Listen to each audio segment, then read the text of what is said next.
மன்மனாபவ மத்பக்தா மத்யாஜி மாம் நமஸ்குரு மாமே வைஷ்வசி சத்யந்தே பிரதிஜானே பிரியோசிமே. கண்ணனம்பெருமான் பகவத்கீதையில் 18வது அத்தியாயத்தில் 65வது ஸ்லோகத்தாலே அவனிடத்தில் பக்தி பண்ண வேண்டிய முறையை தெரிவிக்கிறார். இதே ஸ்லோகம் சற்றே மாறுபட்டு 9வது அத்தியாயத்தினுடைய இறுதி ஸ்லோகமாகவும் உள்ளது. ஸ்லோகம் ஒரே அர்த்தத்தை காட்டுகிறது. மன் மனாபவ, உன்னுடைய நெஞ்சை என்னிடத்தில் செலுத்து. மத் பக்தா, என்னிடத்தில் அன்போடு இரு. மத் யாஜி, எனக்கு ஆராதனம் பூஜை செய்.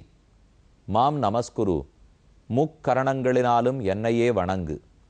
இதை நீ அன்றாடம் செய்து கொண்டு வந்தாயானால் மாமே வைஷ்யசி, சந்தேகத்துக்கிடமில்லாமல் என்னையே வந்து அடைந்து விடுகிறாய். சத்யந்தே பிரதிஜானே, இதை நான் சத்தியமிட்டு சொல்லுகிறேன், இதில் சந்தேகத்துக்கிடமில்லை. அர்ஜுனா, பிரியோசிமே, நீ எனக்கு மிகவும் இனியவனாக உள்ளாய், அன்பனாக இருக்கிறாய். ஆகையால் ஒரு நாளும் இந்த வார்த்தை பொய் ஆகாது. யாரொருத்தன் நெஞ்சை என்னிடத்திலே செலுத்தியவனாய், அன்போடு என்னை ஆராதிப்பவனாய், அன்போடு வணங்குபவனாக இருக்கிறானோ அவன் சரீரத்தை துறந்து என்னையே வந்து அடைகிறான் என்று கண்ணன் சாதிக்கிறார். இந்த ஸ்லோகமே உயிரான ஸ்லோகம். ஸ்லோகத்திலும் எது உயிரான சொல்லு தெரியுமா? மன்மனாபவ, மத் பக்தா, மத் யாஜி, நாம் நமஸ்குரு. அதிலே 3 சொற்களை பிரிச்சுப்போம், ஒரு சொல்ல தனியாக வச்சுப்போம். மத் பக்தகாங்கிறது என்னிடத்தில் அன்பு செலுத்துபவன். பக்தன்னா அன்போடு இருக்கிறவன் பக்தன். மன் மனாபவ, நெஞ்சை என்னிடத்தில் செலுத்துன்னு சொன்னால் அன்போட என்ன தியானிப்பாய்னு அர்த்தம். மத் யாஜி, எனக்கு ஆராதனம் செய்வாய்னு சொன்னால் அன்போடு ஆராதிப்பாய்னு அர்த்தம். மாம் நமஸ்குரு, என்னை விழுந்து வணங்குவாய்னு சொன்னாலோ, மனத்தால் வணங்குவாய்னு சொன்னாலோ, வாயால் வணங்கி நாமங்களை சொல்லுவாய்னு சொன்னாலோ அத்தனையும் அன்போடு இருக்க வேண்டும். அன்பில்லாமல் பக்தியே கிடையாது. நாம் பக்தர்கள்னு சொல்லிக்கணும்னால் பெருமாளை ஆராதிக்க வேண்டும், நாமங்களை சொல்ல வேண்டும், நெஞ்சால் அவனை தியானிக்க வேண்டும், அவனுக்கு வேண்டிய உபச்சாரங்களை செய்ய வேண்டும். அது அத்தனையும் அன்போடு செய்ய வேண்டும். அந்த அன்புக்கு கட்டுப்பட்டு பெருமான் தன்னையும் கொடுக்கிறான், எதை கேட்டாலும் கொடுக்கிறார். ராமானுஜர் வேதார்த்த சங்கிரகம்ங்கிற நூலை எழுதியுள்ளார். அதில் தெரிவிக்கிறார், வர்ணாசிரம தர்ம இதி கர்த்தவியதாக பரமபுருஷ சரணயுகள தியான அர்ச்சன பிரணாமாதிகி அத்தியர்த்த பிரியா தத் பிராப்தி பலஹா. பெருமானை குறித்து தியானம், அர்ச்சனம், பிரணாமம், அவனை தினப்படி பூசிக்க வேண்டும், அர்ச்சனை செய்ய வேண்டும், நெஞ்சார் அவனை நினைக்க வேண்டும், கீழே விழுந்து வணங்க வேண்டும், உள்ளத்திலும் பணிவு இருக்க வேண்டும். தியான அர்ச்சன பிரணாமாதிகி, அவன் நாமங்களை சொல்ல வேண்டும், அவனுடைய திவ்ய க்ஷேத்திரங்களுக்கு போக வேண்டும், புனித நீரிலே நீராட வேண்டும். இப்படி செய்து கொண்டு வந்தால் அதுவும் இனியதாக இருக்கிறது. இனிதான பெருமானை பெற்றுக் கொடுப்பதையே பலமாக கொண்டிருக்கிறது. அந்த விஷயத்தை மனசுல கொண்டுதான் இப்போது அதிதி தேவிக்கு கஷ்யப பிரஜாபதி பயோவிரதத்தை எப்படி கடைப்பிடிக்க வேணும் என்று கூறுகிறார். 12 நாள் பண்ணப்பட வேண்டிய விரதம். பங்குனி மாசத்தில் வளர்பிறையில் 12 நாட்கள் தினப்படி என்ன செய்யப்பட வேணும் அப்படிங்கிறது இப்ப சுவாமி சொல்றார். ஏதைஹி மந்திரைஹி ரிஷிகேஷம் ஆவாகன புரஸ்கிருதம். 8வது ஸ்கந்தத்தில் அதே 16வது அத்தியாயத்தில் 38வது ஸ்லோகத்திலிருந்து வரிசையா ஒரு 50-51வது ஸ்லோகம் வரை பயோவிரதம் எப்படி அனுஷ்டிக்கப்பட வேண்டும்னு கூறுகிறார். ஏதைஹி மந்திரைஹி ரிஷிகேஷம் ஆவாகன புரஸ்கிருதம். முதல்ல பகவானை ஓரிடத்தில் ஆவாகனம் பண்ண வேண்டும். இப்போ நீங்கள் விஸ்வக்சேன ஆராதனம்னு பார்த்துருப்பீள். அப்போ கும்ப தீர்த்தத்தில் ஒரு குடம் வச்சிருப்பா, குடத்துக்குள்ள தண்ணீர் இருக்கும், மேலே தேங்காய் பழம் வெத்தலையெல்லாம் வச்சிருப்போம், இலை மாவலை இருக்கும். கும்ப தீர்த்தத்தில் பகவானை ஆவாகனம் பண்ண வேண்டும். அப்படின்னா எங்கேயோ இருக்கிறவர் அவர், நம் கண்ணுக்கு புலப்பட மாட்டார். ஆனால் நாமோ இப்போ பூசித்தாக வேண்டும். இப்போ பூசையை ஏற்றுக்கிறதுக்காக அவரை ஒரு இடத்துல கொண்டு வந்து எழுந்துருளை பண்ண வேண்டும். அதான் முதல் ஆவாகனம். ஆவாகனத்தை பூமியில் பண்ணலாம், தண்ணீரில் பண்ணலாம், சூரிய தேவனிடத்தில் பண்ணலாம். நாம் தினப்படி சூரிய நமஸ்காரமோ சந்தியாவந்தனமோ பண்ணச்சே சூரிய மண்டல மத்தியவர்த்தி நாராயணஹா என்று சூரிய மண்டலத்திலேயே நாராயணனை ஆவாகனம் பண்ணிக்கிறோம். இல்லை பூமியில் ஆவாகனம் பண்ணலாம். தர்பத்தையோ கூர்ச்சத்தையோ நிலத்தில் இட்டு அதிலேயே ஆவாகனம் பண்ணி பார்த்துருக்கீங்களோ இல்லையோ. நம்ம சிராத்தம் முதலான கர்மங்களை பண்ணும் போதும் அந்தந்த தேவர்கள் பித்ருக்கள் அவர்களையெல்லாம் ஆவாகனம் பண்ணி ஆகணும். அப்படின்னா அவளை கூப்பிட்டு இங்கிருந்து கொண்டு பூஜையை ஏற்றுக்கொள்ள வேணும் என்று வேண்டுதல். அதப்போல் பெருமான ஆவாகனம் பண்ணிட்டு அர்ச்சையேத் ஸ்ரத்தையாயுக்தா பாத்யோபஸ்பர்சனாதிபிகி, அவனை அர்ச்சிக்க வேண்டும். அர்ச்சனைக்கு முதல் தகுதி என்ன சொல்றார்? ஸ்ரத்தையாயுக்தா. ஸ்ரத்த தான் முக்கியம், ஈடுபாடு முக்கியம், இன்வால்மெண்ட் வேணும், டெடிகேஷன் வேணுங்கிற அளவுலையோ பெருமாளுடைய பூஜைக்கு அதுதான் முக்கியம். எனக்கு ஓஹோன்னு 108 மந்திரங்கள் தெரியும், அதை கூட பெருமாள் கேட்கல. எனக்கு ஒரு நாளைக்கு 1,00,000 ரூபாய் செலவழித்து பூஜிக்க தெரியும், அதையும் அவர் கேட்கவில்லை. ஆனால் உள்ளன்போடு செய்தானா, ஸ்ரத்தையோட ஈடுபாட்டோடு செய்தானான்னு பார்க்கிறார். அர்ச்சித்வா கந்தமால்யாத்தேஹி பயசா ஸ்நபயேத் விபும், பெருமானுக்கு திருமஞ்சனமாட்டுதல் அபிஷேகம் செய்தல் முக்கியம். அப்போது பாலை கொண்டு அபிஷேகம் செய்ய வேண்டும், தண்ணீரை கொண்டு அபிஷேகம் செய்ய வேண்டும். எங்க நீங்க திருமஞ்சனம்னு சேவிக்க போனாலும் பாலால் அபிஷேகம், தயிரால் அபிஷேகம், தேனால் அபிஷேகம், பஞ்சாமிர்தத்தால் அபிஷேகம், நடுவில் நடுவில் தண்ணீரால் அபிஷேகம், மஞ்சள் பொடியாலே அபிஷேகம், இப்படி பலவிடங்களையும் நாம் பார்த்துருக்க முடியும். பெருமாளை ஆராதிக்க போகும்போது 3 விதமாக நாம் அவருக்கு சமர்ப்பிக்கிறோம். ஒன்று சாம்ஸ்பர்ஷிகம், அவரை தொட்டு தொட்டு பண்ணும் பூஜைகள், தொட்டு செய்யும் தொண்டுகள், தொடாமல் செய்யும் தொண்டுகள். 3வது அவர் சாப்பிடுவதற்கு நாம் காட்டும் நைவேத்தியம் என்று 3 வகைப்படும். இப்போ பெருமானுடைய திருமேனியை தொட்டு திருமஞ்சனம் பண்ணிவிடுகிறோம், அது தொட்டு செய்யறது. ஆனால் அவருக்கு தீபம் காட்டுறோம், தூபம் காட்டுறோம், அவரை தொட வேண்டாம் இல்லையோ, அவரை தொடாமலே செய்யும் பணிவிடைகள். ஆனால் அவருடைய திரு அறையில் பீதாம்பரம் வஸ்திரத்தை சாத்துறோம், மாலையை சமர்ப்பிக்கிறோம், அவருடைய திருமேனியை தண்ணீர் போக துடைத்து விடுகிறோம். இதெல்லாம் தொட்டு செய்யும் தொண்டுகள், தொடாமல் செய்யும் தொண்டுகள். 3வது நைவேத்தியம் காட்டுறோமோ இல்லையோ, அதாவது பெருமாளுக்காக கண்டருளை பண்ணுகிறோமே அது. இப்படி 3 விதத்தையும் நன்கு உள்ளன்போடு செய்ய வேண்டும். கந்தம் ஆல்யாத்தேகி, சந்தனக்காப்பு சாத்த வேண்டும், புஷ்பங்களை சமர்ப்பிக்க வேண்டும். நல்ல தண்ணீரை கொண்டு சுத்தமான உள்ளத்தோட உயர்ந்த பாலை கொண்டு அபிஷேகம் செய்ய வேண்டும். வஸ்திர உபவீத ஆபரண பாத்திய உபஸ்பர்சனஸ்ததா, நல்ல ஆடை அணிவித்து உபவீதம் செய்து வைத்து ஆபரணங்களை பூட்டு வைத்து அவருக்கு அர்க்கியம் பாத்தியம் ஆச்சமனீயம் முதலானவற்றை கொடுக்க வேண்டும். பெருமான எழுந்துருளை பண்ணிட்டு அவருக்கு அர்க்கியம் கையில் தண்ணீர் சேர்த்தல், பாத்தியம் திருவடிகளை விளக்குவதற்கு தண்ணீர் சேர்த்தல், ஆச்சமனீயம் அவருடைய திருப்பவளம் வாய் கொப்பளிப்பதற்கு தண்ணீர் கொடுத்தல், ஆச்சமனம் செய்வதற்கு தண்ணீர் கொடுத்தல். இதைத்தான் அர்க்கியம் பாத்தியம் ஆச்சமனம்னு சொல்லுவார்கள். பகவத் ஆராதனத்தின் போது வேண்டிய நைவேத்தியங்களை தயார்படுத்தி வச்சுக்கணும். பூவை தொடுத்து வைத்து கொள்ள வேண்டும், பழ வகைகளை எடுத்து வைத்து கொள்ள வேண்டும். அதேபோல் திராட்சை கல்கண்டு முதலானவற்றையும் தயார்படுத்தி வைத்து கொள்ள வேண்டும்.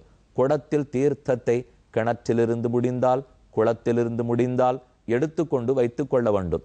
உள்ளன்போட பெருமானை அணுகி, இந்த ஏழை ஏதலன் கீழ்மகன் அடியேன் உனக்கு பூசிக்கப் போகிறேன். தேவரீர் எப்பேற்பட்டவர், தேவதேவர்களாலே பூசிக்கப்பட்டவர். விஸ்வக்சேனர் தினமும் தேவரீர் ஆராதிக்கிறார், அடியனுக்கு எந்த சக்தியும் கிடையாது. ஆழ்வார் பாசுரத்தில் சாதிக்கிறார், நாடாத மலர் நாடி நாடோரு நாரணந்தன் வாடாத மலரடி கீழ் வைக்கவே வகுக்குன்னு. நாடாத மலர் நாடி, எந்த புஷ்பத்தையும் பெருமான் ஏற்றுக்கொள்ளுகிறார். கள்ளார் துடாயும் கணவளரும் கூவிளையும் முள்ளார் முளரியும் ஆம்பலும் முன் கண்டக்கால் புள்ளாய் ஓர் ஏனமாய் புட்கிடந்தான் பொன்னடிக்கென்னு உள்ளாதார் உள்ளத்தை உள்ளமாக் கொள்ளோமேன்னு திருமங்கை ஆழ்வார் பாசுரம். எந்த சாதாரண புஷ்பமாக இருக்கட்டும், அவர் ஒன்றும் ஒரு 20 ரூபாய் முழம் 30 ரூபாய் முழம்னு கூட சொல்லலை. எதுவும் கிடைக்கலையா, 4 துளசி புஷ்பங்கள் கிடைக்காமல் போகுமா? மாலை நன்னி தொழுதெழுமினோ வினகட காலமாலை கமலமலரிட்டு நீர் திருக்கண்ணபுரம் சபரி பெருமாளுக்கு காலையும் சரி மாலையும் சரி விடாமல் தாமரை மலர்களை கொண்டு அர்ச்சிக்க வேணும் நம்மாழ்வார் சாதிக்கிறார். அதிலிருந்த ஆசையில தான் பெரியாழ்வார் புஷ்ப கைங்கரியம் செய்தார். தொண்டரடிப்பொடியாழ்வாரும் புஷ்ப கைங்கரியமே செய்தார். இன்னைக்கும் ஸ்ரீவில்லிபுத்தூருக்கு போனோம், ஆண்டாளுக்காக ரொம்ப ஆச்சரியமான திவ்யதேசம், ஆண்டாளுடைய அவதார ஸ்தலம். அங்க பெரியாழ்வார் வச்சிருந்த தோட்டத்தை சேவிச்சுக்கலாம். தோட்டத்தில் ஆண்டாள் எந்த இடத்துல அவதரித்தாளோ அங்கும் சேவித்து கொள்ளலாம். பெரியாழ்வார் புஷ்பத்தை வளர்த்தது ஒரு பக்கம் இருக்கட்டும், சூடி கொடுத்த நாச்சியாரையே வளர்த்து கொடுத்தாரோ இல்லையோ. அப்ப ஆண்டாளோ பெரியாழ்வாரோ தொண்டரடிப்பொடியாழ்வாரோ இவர்கள் அனைவரும் பண்ணிருக்கிற கைங்கரியம் பூத்தொடுத்து பெருமானுக்கு சமர்ப்பிக்கும் கைங்கரியம். அதை விடாமல் செய்ய வேண்டும். எதுவும் இன்னைக்கு நம்மால முடியலையா?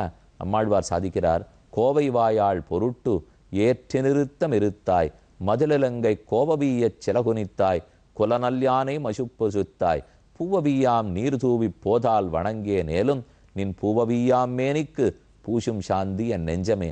தேவரீருக்கு வேற எதை கொடுக்க முடியாது போயிட்டாலும் என் நெஞ்சத்தையே சந்தனமாக பூசுகிறேன். நான் பாடும் பாடல் வரிகளையே தொடுக்கப்பட்ட பூமாலையாக சமர்ப்பிக்கிறேன். இதோ கை கூப்புதலையே உமக்கு ஆடையாக சமர்ப்பிக்கிறேன். அன்பு முக்கியம் என்று பெருமானை ஆராதிக்க வேண்டும். அப்புறம் அவருக்கு நைவேத்தியத்தை பத்தி சொல்றார். கந்த தூபாதிபிகி அர்ச்சேது துவாதசாட்சர வித்யா.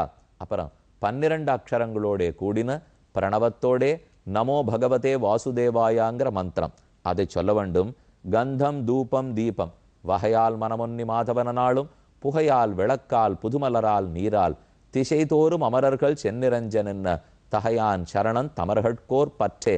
பெருமானுக்கு தீர்த்தம் சேர்க்கும் போது மெதுமெதுவே ஒரு அறக்குழந்தை சின்ன 1 மாசத்து குழந்தைக்கு குளிப்பாட்டச்சே எவ்வளவு பரிவோட செய்வோம் அத்தனை பரிவோட செய்யணும். தூபம் தீபம் காட்டும் போது அகிர்புகை புகை சாம்பிராணி புகையை நேர பெருமாளிடத்துல கொண்டு போய் காட்டிவிடக்கூடாது. திரு ஒத்துவாடைங்கிற சிறு துணி அந்த துணியில ஒத்தி ஒத்தி பெருமாளுக்கு கொண்டு போய் சமர்ப்பிக்க வேண்டும். ஆச்சாரம் குறைஞ்சிடக்கூடாது, மந்திரம் குறைஞ்சிடக்கூடாது, வித்தையிலே ஸ்ரத்தையில குறைவு ஏற்பட்டுடக்கூடாது. அப்படி ஸ்ருதம் பயசி நைவேத்தியம் சால்யன்யம் விபவே சதி. கோதுமையிலோ அரிசியிலோ பாலால் நன்கு சமைத்து சசர்பிகி சகுடன் தத்வா வெல்லத்தையும் நெய்யையும் சேர்த்து நல்லா அக்காரடிசில போற கிளறி அதை பெருமானுக்கு சமர்ப்பிக்க வேண்டும். 108 தடவை 8 எழுத்து திருமந்திரத்தை சொல்ல வேண்டும். மேலும் ஜபேது அஷ்டோத்தர சதம் ஸ்துவீத ஸ்துதிபிகி பிரபும் தத்வா ஆச்சமனம் அர்ச்சித்வா தாம்பூலஞ்ச நிவேதையேது. பெருமானுக்கு வேண்டிய அளவுக்கு அன்னத்தை படைத்த பிற்பாடு அவருக்கு தாம்பூலம், வாழைப்பழம், மாம்பழம் முதலான பழங்களோடு சேர்த்து தாம்பூலம், வெற்றிலை பார்க்கை அவருக்கு காட்ட வேண்டும். பிற்பாடு பெருமாளுக்கு ஆராதனம் முடித்தவுடன் இனி அவர் என்னென்னலாம் உடுத்து களைந்திருக்கிறாரோ அதை நம் தலையால் தரிக்க வேண்டும். அவர் கழட்டி கொடுத்த மாலை எடுத்து நாம் தலையில் சூத்தி கொண்ட வேண்டும். அவர் என்னத்தை சாப்பிட்டுட்டு மிச்சம் கொடுத்திருக்காரோ அதை நாம் பிரசாதமாக மகாப்பிரசாதமாக உட்கொள்ள வேண்டும். உடுத்து களைந்தனின் பீதகவாடை உடுத்து கலத்ததுண்டு தொடுத்த துழாய்மலர் சூடி களைந்தன சூடுமி தொண்டர்களும் விடுத்த திசைக்கருமன் திருத்தின்னு பெரியாழ்வாருடைய பாசம். அப்ப அவன் உடுத்து களைந்ததை நாம் உடுக்க வேண்டும், பிரசாதம். அவர் சூடி களைந்ததை நாம் சூடிக்கொள்ள வேண்டும், மகாப்பிரசாதம். அவர் சாப்பிட்ட மிச்சத்தை நாம் சாப்பிட வேண்டும், அதுவே யஜ்ஞசிஷ்டமாய் அதுவே நம்மால் உண்ணத்தக்கதாகும். இப்படி 12 நாட்கள் விடாமல் ஒரு நாளும் பூஜித்த பிற்பாடு இப்ப 13வது நாள் சொல்றார். ஒரு நாளும் பெருமானுக்கு பூஜை நைவேத்தியம் ஆனப்புறம் மிச்சப்பட்ட பிரசாதத்தை நாம வச்சுன்னு சாப்பிடலாம்.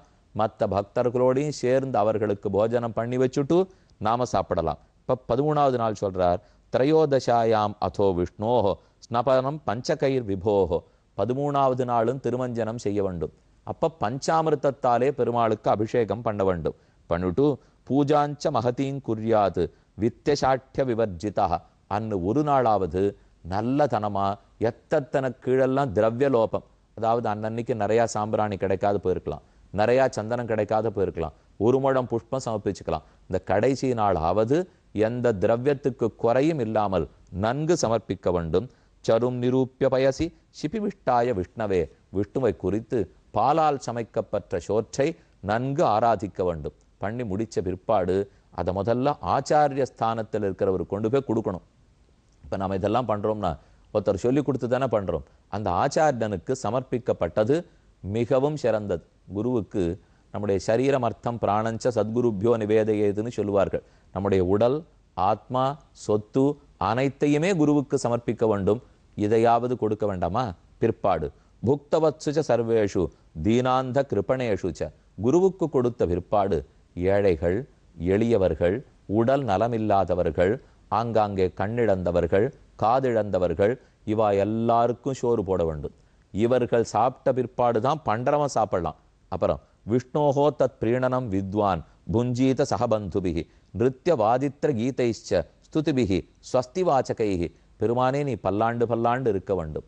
ஆடத் தெரிந்தவர்கள் நாட்டியமாடி பெருமான மகிழ்விக்கலாம், பாடத் தெரிந்தவர்கள் பாடி மகிழ்விக்கலாம், வாத்தியம் வாசிக்க தெரிந்தவர்கள் வாசித்து மகிழ்விக்கலாம், பெருமானை சிறு ஊஞ்சலில் டோலையில் எழுந்துருளப் பண்ணி முன்னும் பின்னுமாக ஆட்டி விட்டு அவனுக்கு பாட்டு பாடி மெதுவே தூங்கச் செய்ய வேண்டும். இப்படி தினப்படி செய்து 13வது நாள் முடிச்சுட்டியானால் இதனால் பகவான் உன்னிடத்தில் பிரீத்தி அடைகிறான். தஸ்மாதே தத்விரதம் பத்ரே பிரயதா ஸ்ரத்தையாச்சர பகவான் பரிதுஷ்டஸ்தே வரானாசு விதாஸ்யதி. அவன் உன்னிடத்தில் பேரன்பு கொண்டு உனக்கு காட்சி கொடுப்பார், நீ கேட்டவற்றையெல்லாம் தருவார், செய்து பார் என்று அதிதி தேவிக்கு கஷ்யப பிரஜாபதி சொல்லிட்டார். இப்ப நாம விரதம் அனுஷ்டிக்கிறோமோ இல்லையோ, கண்டிப்பா இதுல சொல்லப்பட்ட ஆராதனத்தை தினப்படி செய்ய வேண்டாமா? செய்வோம், செய்ய வேணும் என்று வேண்டிக் கொண்டு இன்று அமைகிறேன்.